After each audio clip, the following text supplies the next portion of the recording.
Huh? Huh? What? What? You saying? Huh? I see I got mental health reading. Are you aware if any of your friends struggle with their mental health? Ni baru soalan. Okay, I mean this is the question. Okay, you answer. Yes, I am. Are you also aware that your Yes. friends? Yes. Yes. I think it's surprising that more people struggle with it than you think they struggle with it, like from external perception. Yeah. So yeah. I mean, I know my friends, I mean, the people around me, we are all like struggling with something, right? And I'm sure, yeah, we all do really have struggles with our mental health, but I think like most of us are just, I wouldn't say built, but I think we're just conditioned to be people who just like power through things. So we're just like, I don't know, like high functioning people who struggle with their mental health. And the thing is, like, no one can really know or tell if you are really struggling with your mental health. So I think I like to say, like, yeah, I am probably aware of some of my friends who are struggling, but to what extent they're struggling or how much they need help, I don't think it's something that yeah, I would really know for sure. Okay, same actually. Yeah. One of my closest friend committed suicide because of mental I'm health. so sorry. Yeah, my closest brother lah. So when he committed suicide, it was tragic. It was very tragic. He jumped down from the highest building. Yeah. So yeah, I actually noticed that he have that mental health. I was trying my best to be a good friend to him lah. Yeah. Asking him questions such as, okay, are you okay? Is there anything I can help you with? You want me to do something to make you feel better?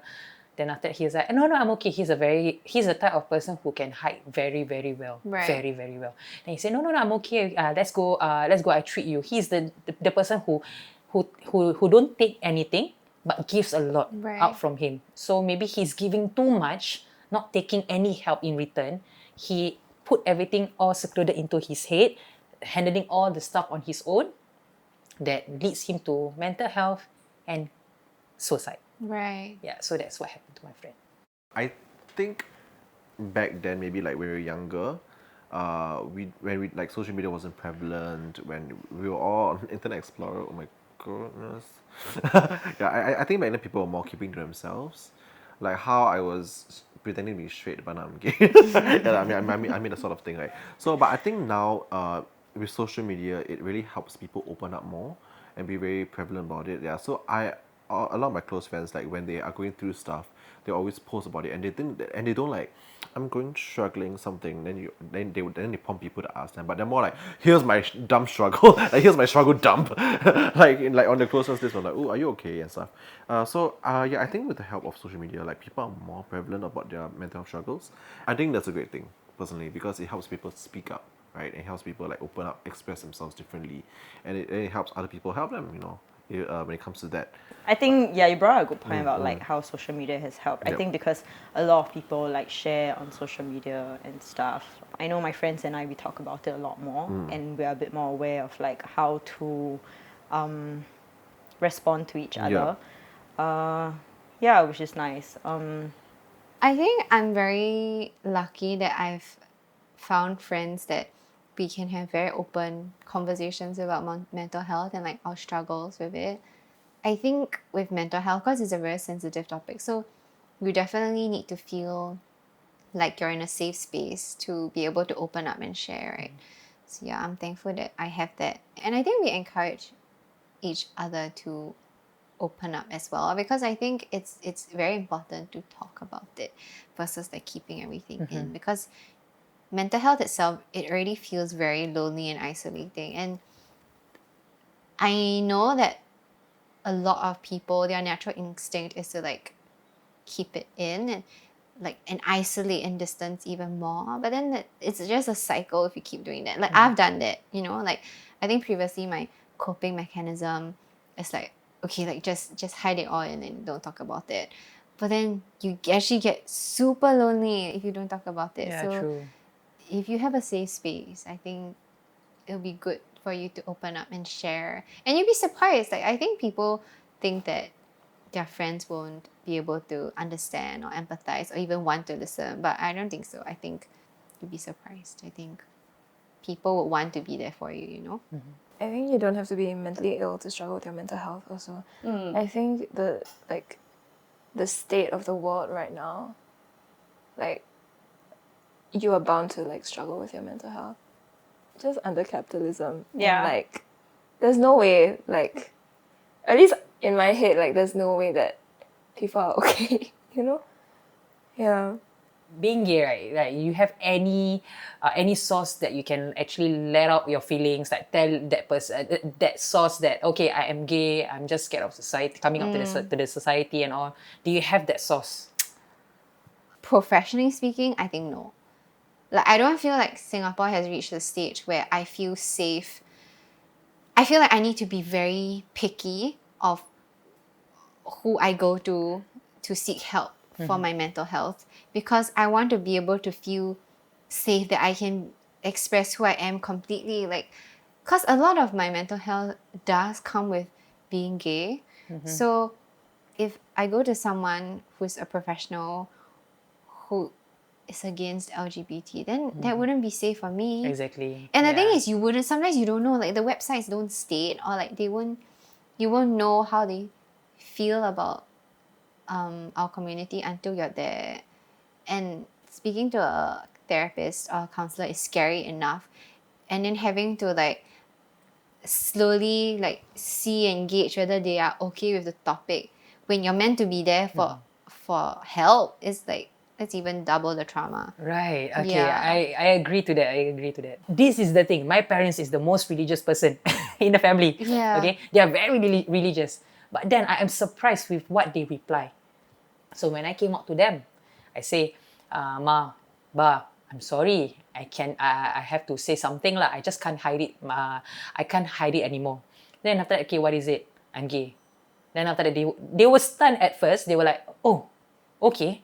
So my mom was like, okay, a bit very questioning. Why suddenly you come up to us that you are gay, but you used to have a boyfriend? That's the thing I'm gonna tell you. I can't. The reason why I broke up with that guy, okay, is because I just can't. Okay, I just can't come with in a relationship with opposite sex. I just love someone that is the same sex as me. When my father asked me this, how long have you known? Oh. And I'm like, since I was 14 years old, I just look at girls differently. Like, I thought, okay, since 14 years old, why so long? You should have told me earlier so that you are not in this alone. Oh. Yeah, my father, a religious man, for him to be saying that, I say, why aren't you angry? Then my father said this, I cannot force you to love who you want to love. Okay, I cannot force you. You have to be straight. I want you to marry a man. I need grandchildren from you. No, I cannot do that because I love my daughter. I would do anything for my daughter. Even if I have to accept you for who you are, I would do it. I'm not saying that, you can do this. Go ahead. It's right. No.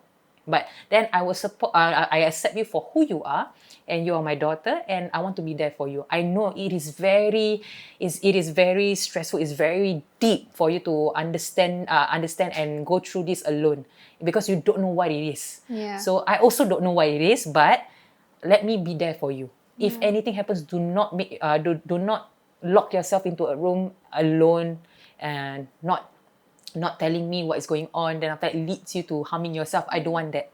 Okay, it's okay, you're still human. Okay, people should respect you for who you are, and if there is any discrimination happens in the future, you know what to do. Report this to the police. Then after that, I'm like, okay. Then I cried. Oh, Then when I of course. cried, I hugged my father. My father hugged me. Then I hugged my mother. Then I'm like, that was easy. Yeah. I should have told them earlier. Right. Yeah, because But you never know. I right? never know, You never because know. it's so Yeah. scary. Yeah. That's a very nice story. Yeah, that's what happened. Yeah. What does the government think about this? Fun fact, because I interned at a health promotion board in my last year of university, and like I was in marketing, so I sat in a meeting. Okay, I don't know whether it's like confidential or not, but basically they had like a 10-year plan on like mental health, blah blah blah blah blah. Apparently, there's a lot of budget being put into this plan and campaign. I don't know, but I think like this whole issue with mental health kind of just like hit our like society, right? And like maybe like the government like suddenly just like became like a huge thing when like we all have been struggling with it for like a really long time, but I think it's just something that just got like attention, amplified because of like a lot of things that are happening like right now. And I also think like in this generation it's really hard growing up and then like us going out to work, and there's like so many expectation like being placed on us as people with like our different roles, and then like societal expectations with like social media, blah blah blah. Everyone just like is really struggling. So I think the government is trying to do something to bring more awareness to this mental health struggle, but I think in terms of like actually getting people to come out and like seek help, I think there's a lot. I mean, there's still like a lot that can be done. But I do think now there's a lot of emphasis on like mental health or mental wellness, even at like the school level, for so kids, true. even like in primary school, right? Like much better than our Yeah, generation. I don't think when we grew up we had like such things, like no one talks about it. I don't think I had like classes where people check in like, oh, how are you? Oh, they like, have that now. how's your mental health? Yeah, I think they do have these things now. So or great. like they always have like counselors in school who are there to provide support. I mean, I think last time growing up we did have them, but it wasn't like Yeah, I don't even remember the school counselor. yeah, like it wasn't really, I don't know, brought to our attention, or they didn't really have much of this. But I think nowadays in schools even I think teachers do check in and That's talk about it. great. So How has mental health affected your personal relationships? There's some times that I just want to like give up all my friendships and isolate because I just cannot be bothered to deal with anyone. But then I remember like I also need the social relationships. Yeah. Real. I feel that for sure. I think, I don't know, I go through periods where like I'm so socially exhausted, and so I try and like manage that by like not scheduling time with people, and then when I don't schedule time with people, then I get so lonely, and then it's just like, oh, how do I find a balance in this? I mean, I guess there is a common understanding when you're all like mentally ill, that like there's gonna be times where people are not 100%. Yeah. But it's also a lot of like, there's been times where like I have felt like people don't show up for me enough when really it's like they mentally cannot be there. But it's very hard to find that compromise or like what you are okay with. Yeah, because I think one too many times of like someone not showing up for me also affects my own mental health. So it's just like it's a cycle, yeah. Yeah. When friends come up to me and be like, I'm having a bad day, or just like I need a mental health day, a mental health break, or like when they come to me with their problems and everything like that. I mean, some days I also don't have the mental capacity as well to listen to them. So I'm just like, go for it. You vent and I'll read that later. And this brings me to a very important point of communication. Not just in relationships, I cannot emphasize this enough, but not just in relationships, but also friendships. Communication is the key. In a sense where if you're going through this and then you just last seen your friend when you last seen, a bit sad. So usually what I do is I just tell them like, hey, I'll read this when I have the mental capacity to, or like tomorrow when I slip this off and stuff like that. I'll get back to you. Don't worry, I'm still here for you. I'll get back to you. I just won't ghost them. Yeah. And I think more and more, because of like conversations around mental health and stuff like that, like people or like friends around me, we've learned a lot more about how to,